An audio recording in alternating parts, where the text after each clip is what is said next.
Bonjour, je me présente Mario Dupont et bienvenue à Portneuf Inc.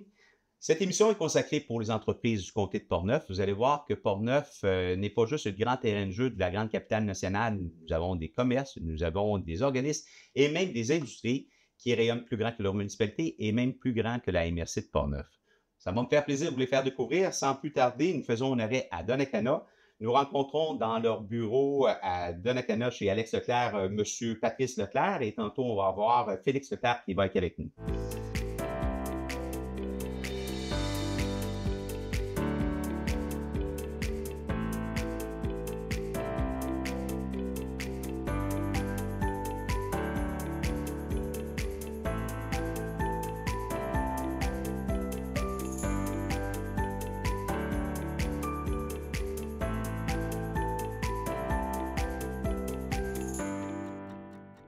Bonjour Patrice. Bonjour. Ça fait plaisir d'être avec vous ici dans votre belle entreprise. Une entreprise qu'on connaît bien dans le comté de Portneuf. On voit beaucoup les camions. Beaucoup de gens connaissent Alex Leclerc pour la plomberie, mais on ne connaît pas tous les dessous de l'entreprise. On va commencer par le début. J'aimerais savoir en quelle année que l'entreprise elle a débuté, Alex Leclerc, parce que ça peut commencer ici, là, dans les bureaux physiques qu'on a ici, là, ça a déménagé. Oui. Mais est-ce que tu peux me parler des débuts et à l'endroit où c'est ce qui était Félix Oui. Leclerc?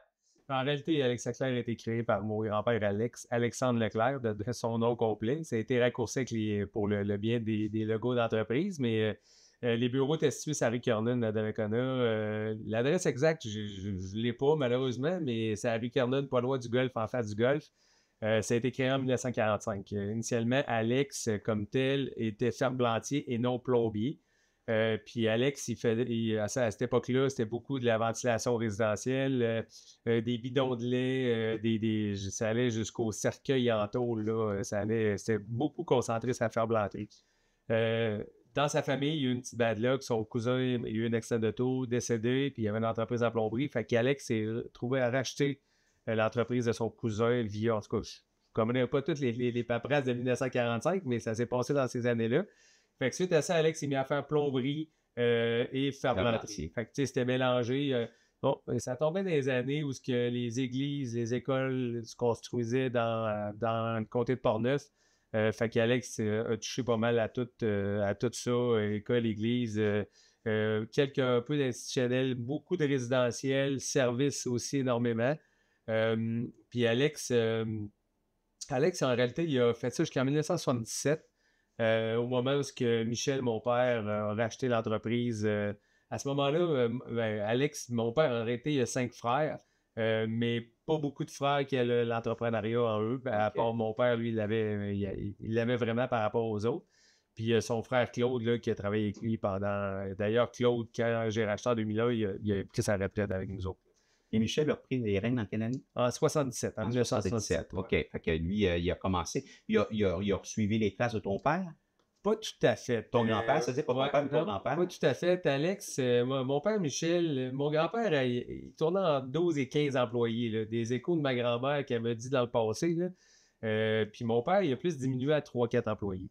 En réalité, l'entreprise, mon père, lui, s'est concentré beaucoup ventilation encore, beaucoup système à l'huile, mazout, des installations de fournaises à l'huile, des ventilations centrales dans des maisons et la plomberie, bien entendu. C'était des systèmes centrales, la majorité à l'époque. C'est ça. C'était soit centrale air chaud, soit centrale eau chaude. C'était beaucoup par un de ces deux systèmes-là. Le mazout était très en mode dans ces années-là. Fait que, dans le temps que le prix du pétrole était abordable. C'était pas cher. C'était pas cher, ouais, c'est ça. Ça change un petit peu. Là.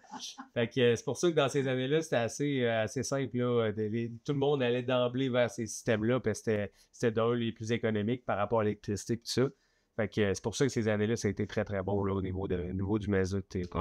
En fait, vous faisiez aussi toute la plomberie pour quand c'était à l'eau chaude, autrement dit, pour avec des radiateurs à l'eau. Des radiateurs à l'eau chaude, des églises, des écoles, là, tout ce qu'on voit, les gros calorifères qui mettent bien chaud, ça, on en a fait. Là. On a encore tout l'outillage d'Alex, d'ailleurs, aussi, qui faisait ces radiateurs-là. On a encore tout. OK. Patrice, en 2001, je pense que vous avez pris l'entreprise, toi, avec ton ex-conjointe Mélanie, de la jeunesse. Puis, est-ce que tu peux nous parler quand tu as pris la possession de l'entreprise, pris les rênes plutôt de l'entreprise? Oui, absolument. 2001, je suis dans une situation où je suis jeune, j'ai 24 ans à ce moment-là, ça me tape passé, Fait que c'est ça, 2001, Mélanie est enceinte de Félix d'ailleurs. Puis elle est enceinte de Félix, puis elle est en congé de maternité, puis mon père a eu une blessure au travail, fait que c'est ce qui fait que il tombe en arrêt de travail complet, puis là, on était dans une époque où je rachetais Alex Leclerc tel quel, où l'entreprise fermait tout simplement ses portes. À ce moment-là, je travaillais pour Lambert Sabec, je travaillais pas chez Alex Leclerc, je travaillais ailleurs. Puis je suis revenu. La famille, c'est la famille, hein? Ben oui, Puis on oui. vient de la famille. C'est Je suis ça. revenu aider mon père pour ça. Fait qu'à partir de là, moi et Mélanie, on a repris les rênes d'Alex Leclerc en 2001. 1er avril 2001, on a repris les rênes à ce moment-là. Puis fait que c'est ça. On a reparti à zéro. On était trois. Moi, Mélanie, il y a Eric La Jeunesse, un de mes beaux-frères aussi qui était avec nous autres. Mon oncle Claude travaillait encore pour nous autres. On a 4 avec Claude. Puis aujourd'hui, on est au-delà de 65-70 employés. Quand tu nous disais que tu étais parti à l'extérieur, c'est quoi tu faisais comme travail? Ouais, je travaille comme plombier chez Lambert avec l'agrandissement d'Alcoa. J'ai travaillé là-dessus pour un autre plombier. Je voulais avoir d'autres expériences parce que avec mon père, j'étais plus limité résidentiel et ces choses-là. Puis j'avais besoin d'aller voir ailleurs d'une certaine façon pour voir comment ça se passe, une compagnie de plomberie, comment ça se passe, des chantiers de plus grande envergure, parce que, ce feu sacré-là, je l'avais dans de moi, c'est juste que j'étais plus limité avec mon père pour être capable de le faire. J'avais une vision d'entreprise de ce que je voulais avoir, mais à ce moment-là, j'avais pas d'entreprise. Non, c'est ça. Il fallait que j'aille faire mes preuves ailleurs, c'est ce que je savais faire. Fait que, en même temps, ça t'a permis l'expertise que tu allé chercher, ça t'a permis d'amener un plus à l'entreprise vers le côté que vous alliez travailler davantage au niveau des institutionnels puis au niveau des multilogements. Là. Exactement. Ça vous a amené quand même une belle expertise. Absolument. Puis, j'ai pris beaucoup d'expérience sur ces chantiers-là. Puis, ça m'a permis de connaître d'autres méthodes de travail, puis d'autres façons de faire. Fait que ça a aidé beaucoup Alex Leclerc à être ce qu'on a aujourd'hui. Vous faites maintenant vraiment de la plomberie pour résidentiel et commercial.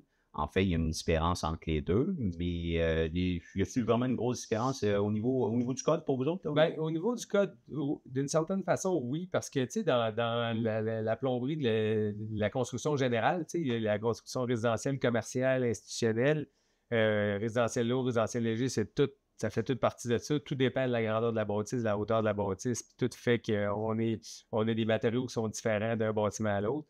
Mais généralement, la plomberie, ça reste de la plomberie. Que ça soit grand, haut, petit, moyen, ça reste quand même de la plomberie. Fait que techniquement, les plombiers, pour eux, sont à l'aise à peu près dans toutes les... C'est un métier. C'est un métier. De toute façon, tu peux avoir 21 000 sorties, mais il faut que tu bâtisses une pression aussi. Exactement. C'est ça qui est important. C'est ça qui est important. Oui, sinon, ça coule goutte à goutte.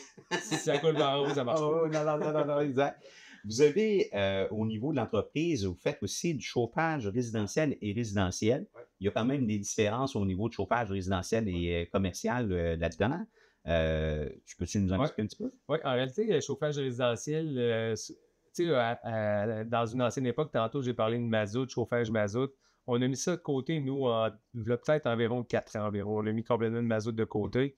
D'un, parce que la réglementation gouvernementale changeait au niveau du mazout, comme de quoi on ne pourrait plus rien réparer. Fait qu'on a mis ça de côté, puis notre division chauffage commercial avait pris beaucoup d'envergure.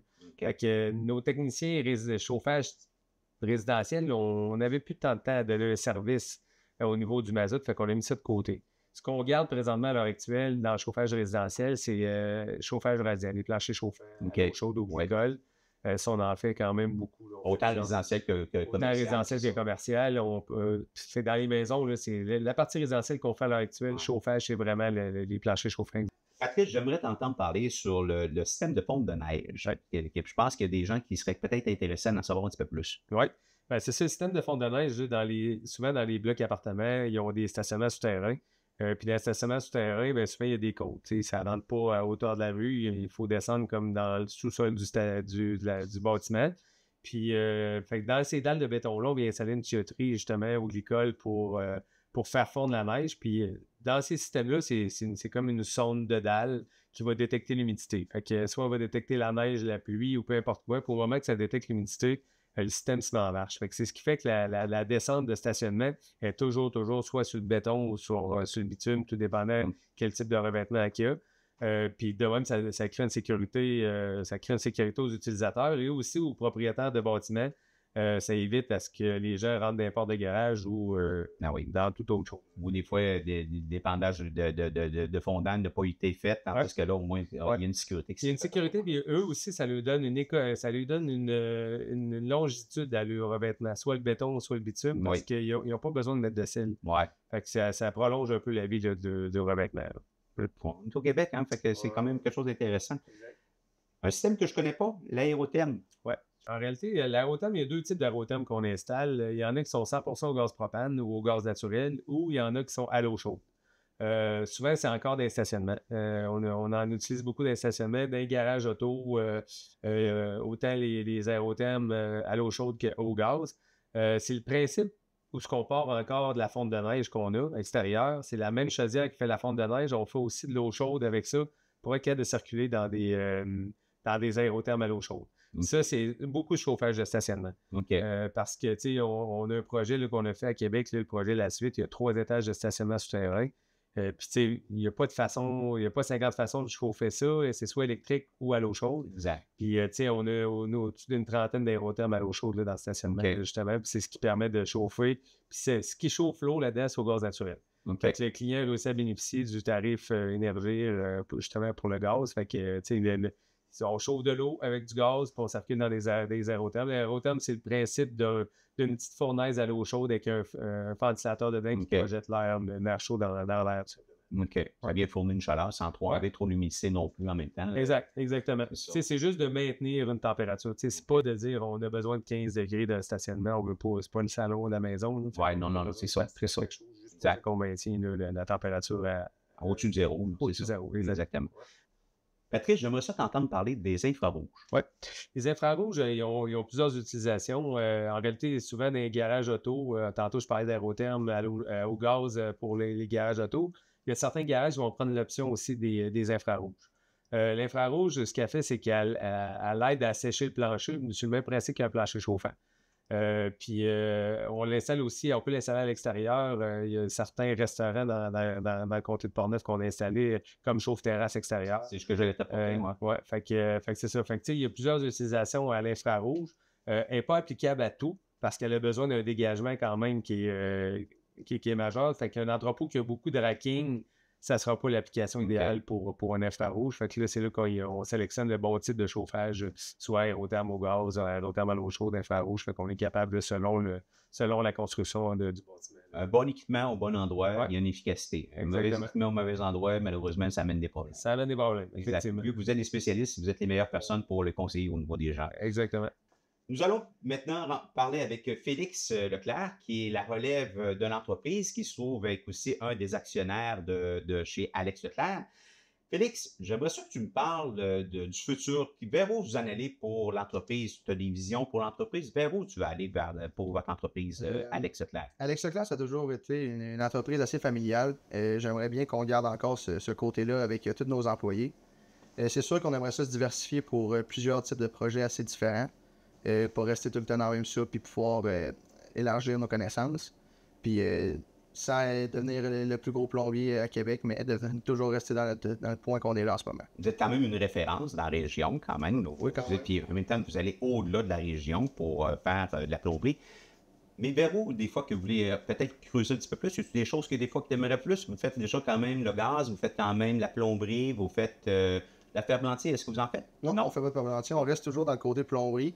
Ça serait plus un niveau projet différent que élargir ce qu'on fait. Mettons, on fait plus de multilogements, mais on fait beaucoup aussi de commercial. Mais des gros commerciales, on en fait un petit peu moins. Puis c'est plus vers ça, peut-être bien qu'on aimerait s'en aller. En fait, ça va un petit peu dans la continuité que vous avez fait des autres blocs que vous avez fait là, au niveau des RPA.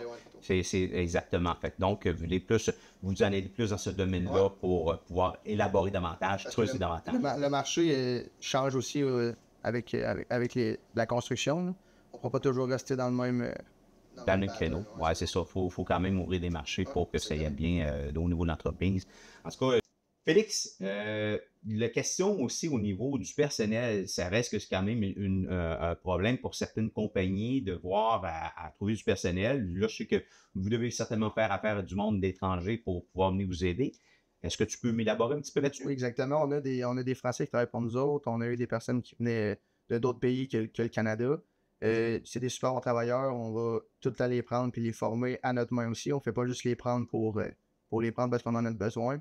Nous autres, on aime ça vraiment former nos employés puis former les plombiers pour qu'ils continuent de travailler avec nous autres dans l'entreprise. En fait, si je comprends bien, en même temps, ce que vous essayez de développer, mais en même temps, faire en sorte de faire votre rétention au niveau de vos employés qui viennent travailler pour vous. Exactement. On a toujours besoin de main-d'œuvre, on a toujours besoin de plombiers pour faire nos projets. Et on a eu des périodes difficiles puis qu'on cherchait beaucoup, mais à date, on essaie de retrouver un point neutre.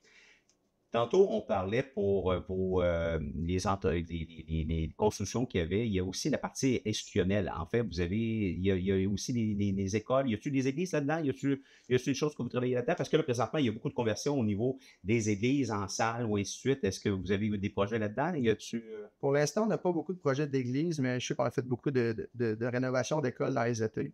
Puis on a des plombiers en masse qui avaient de faire ça. Puis justement, c'est des bons moments pour former des plombiers sur la réparation puis ces affaires-là. C'est ça. Puis les élèves qui sortent des écoles présentement, est-ce que, advenant qu'il y a un roulement qui se passe, c'est-tu suffisant ou vous n'avez pas le choix d'aller vers l'extérieur pour trouver des personnes qui puissent travailler pour votre entreprise? C'est sûr que les plombiers qui sortent de l'école ne sortent pas en assez grande quantité pour fournir tous les plombiers du Québec, mais on essaie de faire nos démarches. On n'a pas nécessairement le droit d'aller dans les écoles pour faire pour promouvoir Alex Leclerc, mais on essaie de faire selon les contacts, puis nos plombiers qui ont allé, on lui demande de faire du référencement, puis c'est ces affaires-là. Je vais te poser une question, des fois c'est une possibilité, là, au niveau des professions, des fois, il y en a qui vont faire des stages. Est-ce que ça vous arrive d'avoir des jeunes qui viennent des écoles, qui viennent faire un stage chez vous? Dans les bureaux, on a eu un qui venait de Nakona, justement. Il fait son cours en ingénierie à Montréal. Il est venu faire son stage d'été passé avec nous. Puis pour les plombiers, ça arrive encore qu'ils viennent, ils ont le droit de travailler durant leur DEP. Ils font le DEP le soir et les fins de semaine, puis ils puissent venir travailler comme ça. Ils font comme. En fait, ça vous fait une relève que vous pouvez aller chercher qui est intéressante. Exactement. On crée des contacts. Effectivement. C'est vraiment intéressant. En tout cas, moi, j'espère que pour le reste, ça va bien aller pour l'entreprise. Je suis pas inquiet.